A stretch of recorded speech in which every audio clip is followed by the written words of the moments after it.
Military convoy लगातार Gaza पट्टी की तरफ बढ़ता हुआ और आपको कई इस तरह के जो हैवी इक्विपमेंट्स हैं और साथ ही साथ जो इजरायली डिफेंस फोर्सेस के जवान हैं, देखिए रेडी टू फायर पोजीशन में ये पूरी तरह से आगे बढ़ते हुए। आपको बता दूं कि ये लगातार गाजा बॉर्डर की तरफ इस तरह के हमें स्पेशल फोर्सेस और साथ ही साथ जो असला बारूद है ये सब कुछ मूव होता हुआ दिखाई दे रहा है। इस पूरे एरिया को कॉर्डन कर दिया गया है।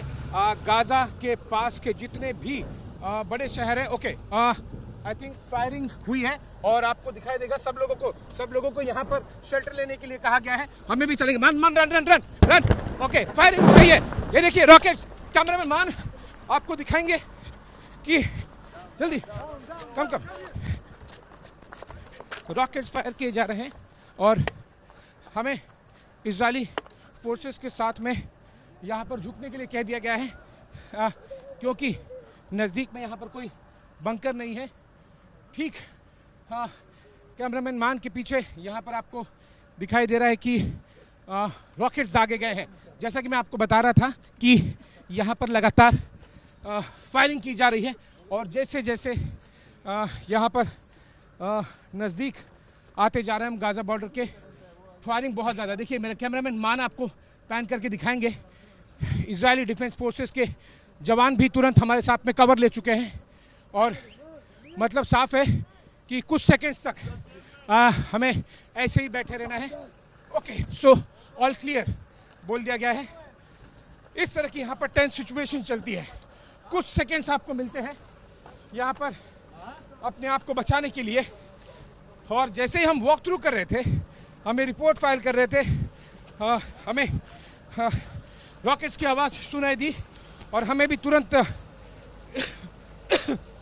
माफ़ कीजिएगा, देखिए एक सोल्जर के हाथ में चोट भी लग गई है, उसे खून आ रहा है और इस तरह के टेंस सिचुएशन के बीच में लगातार इजरायली डिफेंस फोर्सेस कोशिश कर रहे हैं कि वो जल्द से जल्द ज़्यादा से ज़्यादा गाज़ा बॉर्डर के नज़दीक जा पाएँ और यही चीज़ हमें यहाँ पर देखने को मिल रही है। इस पूरे एरिया को कॉर्डन ऑफ कर दिया गया है क्योंकि ये गाज़ा बॉर्डर के काफ़ी नज़दीक का एरिया है। जो इजरायली फोर्सेस आपको दिखाई देगा किस तरह से एक कॉन्वॉय में हैवी इक्विपमेंट्स के साथ में मूव कर रही हैं। जैसे ही वो मूव कर रहे थे, इस चेक पॉइंट पर पहुँचे, हम अपनी रिपोर्ट फाइल कर रहे थे और तभी रॉकेट मेरी बाएं दिशा से आया और हवा में आयरन डोम ने उसे न्यूट्रलाइज किया। जैसे कि आपने देखा कि कुछ ही सेकंड्स का समय मिलता है और जब ये फोर्सेस आगे बढ़ रही हैं, ऐसे में और भी ज़्यादा गाज़ा की तरफ से रॉकेट्स दागे जा रहे हैं। साफ संकेत कि इजराइल की तरफ से जितनी भी बमबारी हो रही है, हमास अपना सर नीचे झुकाने के लिए तैयार नहीं है, जिसका आपने एक झलक अभी हमारे इस रिपोर्ट में देखा। और जिस तरह से यहाँ पर फोर्सेस मूव कर रही हैं, इस पूरे एरिया को कॉर्डन कर दिया गया है। मेरे कैमरामैन मान आपको पैन करके दिखाएंगे ये जो एरिया है जो इस तरफ जा रहा है मेरे दाईं तरफ, इसके आगे कोई भी सिविलियन मूवमेंट अलाउ नहीं है। Without accreditation, without special permissions, आप ये मान के चलिए कि मिलिट्री के अलावा या मिलिट्री के लिए जो साजो सामान की ज़रूरत है उसके अलावा किसी को भी इस दिशा में बिल्कुल भी जाना अलाउ नहीं है। ना केवल मेरी दाईं तरफ बल्कि मेरे कैमरामैन मान आपको पैन करके दिखाएंगे। देखिए मेरे पीछे भी यहाँ पर पुलिस ने इस बैरिकेडिंग की हुई है, इसके आगे वो जाने नहीं दे रहे हैं। और आप समझ जाइए कि अगर किसी भी दिशा में आप बढ़ रहे हो और इस तरह के चौराहे पर हो, चौराहे में से दो रास्ते अगर बंद कर दिए गए हो तो फिर कोई बहुत ऑप्शन रहता नहीं है। और ये इसीलिए टैक्टिक्स अपनाई गई है इजरायली डिफेंस फोर्सेस द्वारा कि अगर हमास के आतंकी इस तरफ बढ़े तो फिर उन्हें बिल्कुल भी ना घुसने के लिए मौका मिले और अगर वो एक बार घुस जाएं तो फिर उन्हें आगे जाने के लिए भी बिल्कुल मौका नहीं मिले। वो देखिए, जैसे मैं आपको बता रहा था, सारी गाड़ियों को जिनका मिलिट्री से वास्ता नहीं है उन्हें वापस भेजा जा रहा है।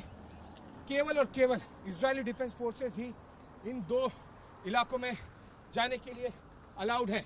मेरी दाईं तरफ और मेरे पीछे बहुत ही ज़्यादा टेंस सिचुएशन है और आपने देखा कि कुछ ही सेकंड्स का समय मिलता है। यानी मतलब साफ है कि हमास अब भी लगातार फायरिंग कर रहा है और इजराइल को चुनौती दे रहा है कि जितनी बमबारी करनी है कर लो, लेकिन हमास की तरफ से रॉकेट्स दागे जा रहे थे, दागे जा रहे हैं और शायद और भी आने वाले कुछ दिनों में इस तरह के रॉकेट्स इजरायली डिफेंस फोर्सेस के ठिकानों पर दागे कंटिन्यूसली जाएंगे।